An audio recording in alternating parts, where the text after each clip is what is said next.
Have you ever heard the term car knitting? What does that exactly mean? So if you're newer to knitting, you might be hearing people saying car knitting, my car project, I have this in my car bag or whatever for knitting. So car knitting really depends on a lot of things, but basically it is a project, and I'm sure this is different for everybody, but it is a project that people keep in their car for those unforeseen times, or maybe seen times, when they're stuck in traffic, stuck in a drive-in line, stuck in a school pickup line, stuck at kids' events and whatnot, and they're finding themselves with a few minutes of time here or there and nothing to do. And so car knitting is a project that I keep with me at all times.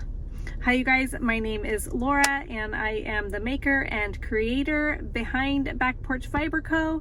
And I'm here to share a little Monday Musings with you guys and give you guys my take on car knitting. Let's get started. Okay, so for me, what makes a car knitting project is three things. And within these three things are a whole bunch of other little things that kind of go into it. But first, ease, the pattern, and my desire for knitting it. So let's start off with number one, ease. Ease, there's a whole bunch that kind of goes into this. For me, is it easy to pick up and work on for a minute to 5 minutes? If you have something with an intricate pattern, it's just not quite easy enough for car knitting.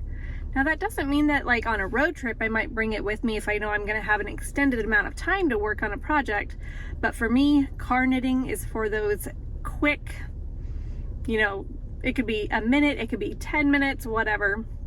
Something that I can pick up quickly, see where I'm at on the pattern, and go from there. So stockinette is a great car knitting type of project, or something where the pattern is super intuitive.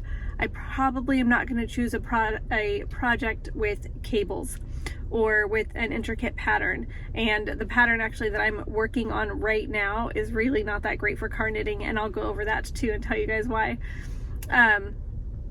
So ease of pattern. Ease of yarn. Is it yarn that is easy to just pick up and work with?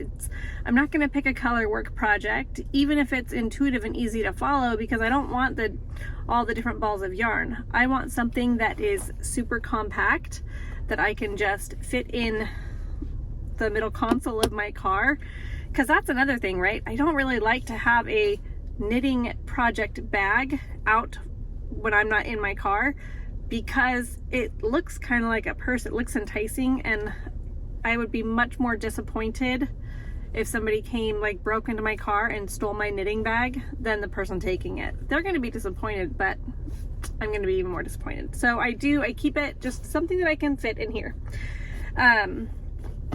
So ease of pattern, ease of yarn, is it easy to transport here and there, that kind of thing. Is it easy? That's my number one. Number two, the pattern. So yes, easy pattern. Is it a pattern that I don't need to constantly be looking at on my phone? Stockinette is great for this, a seed stitch, or I don't know, like, I mean, just everybody has their own definition of what is easy. So for me, ease is stockinette, or something where the pattern is just super, super intuitive. Can I pick this up and know exactly where I'm at in 10-15 seconds? If not, it's not a great car knitting project for me. Because if I only have, 2 minutes to knit, I could get a whole row in, but if I spend half that time trying to figure out where I'm at in the pattern, not going to work for me. I've just wasted all my time. Number three, my desire to knit on it. Is it something that I really want to work on? Is it something that is going to get me off my phone and off of Instagram, off channel surfing for those 2 to 10 minutes that I'm stuck in my car to work on this project? Or sometimes it'll actually be a project that is opposite. If it's a project that I know I'm kind of maybe stuck at, but it's my only option to knit on, and I have a long time in the car, then that could work also. So really the desirability could go either way for me. It just depends on kind of what my week is going to look like.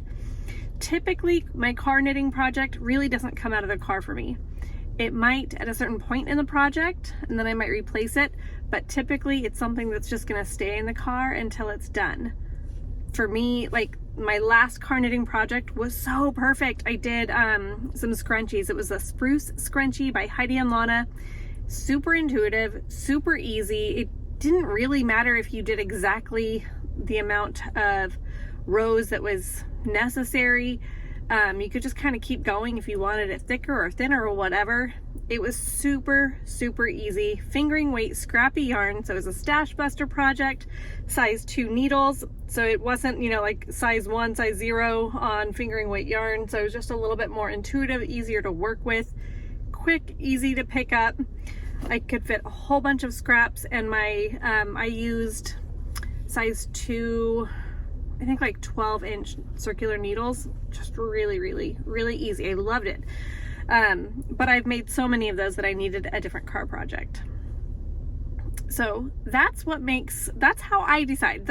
Those are the processes that I use to decide if I should bring this particular project into my car or not. So like I said, spruce scrunchies were great for that. Socks, stockinette, like vanilla socks, perfect. The project that I'm working on now, while it's in my car, because I don't have another one to replace it with, it's not a great project for me. I love the pattern. So the pattern it's a free pattern. It is Mountain Sock. It is by Rachel Nutting. I think it's Rachel Nutting Knits on Instagram. I love this sock, you guys. The pattern is very like squishy and it's beautiful. I love how it's working up, even though this is a deep, rich color. I love how it's knitting up, but it is an 8-row pattern. And some of those like some of the rows, I think like row 1, 2, and 5 and 6 are the same. So I really have to investigate where I'm at in the pattern before I can move on. So it's not a good quick pick up, know where I'm at and go. And I'm trying to make accommodations for that while it is in my car, but it's just not the best car knitting pattern. Fantastic pattern otherwise. The other thing is that I chose to do it 2 at a time, which is great. I love that, but the yarn gets tangled and fiddly, and so I'm spending time untwisting the yarn and whatnot. So again, that just doesn't work for me for car knitting. The next project that I'm going to swap out, possibly today, is I'm gonna actually put a washcloth in here. I have a slip stitch washcloth that I am working on. I just got it started, and I'm thinking, duh, that's the perfect pattern for knitting in the car, because even though there is a pattern, it is one row is knitting and then the next row is knit, slip, knit, slip, knit, slip, and it's super, super intuitive, super easy to figure out where you are at in the pattern depending on which side, because once you're a few rows in, you see that you're on the slip stitch side or on the knit side. It's very, very easy at a glance to quickly know right where I am at. So that's my car knitting 411 for you guys. And I know like these things differ for different people, how you knit or crochet or whatever. Do not recommend knitting and driving. That's not what I'm saying here. These are for the times when you are finding yourselves just like I'm at right now. My son is in a volleyball clinic for the last school week of the year. And so I got here a few minutes early because you never know how traffic is going to be. And so I'm just kind of sitting here waiting for him to be done. He should be done any minute, but you know, while I sit here and wait, I might as well get a few rows done on my sock. Bye, you guys. Hope this was helpful. Real quick, before I sign off, you guys can find me on Instagram at Back Porch Fiber Co. Check me out over there. I do a lot of daily tips, tricks, videos, that kind of thing. You can see kind of where I'm at on a day-to-day basis.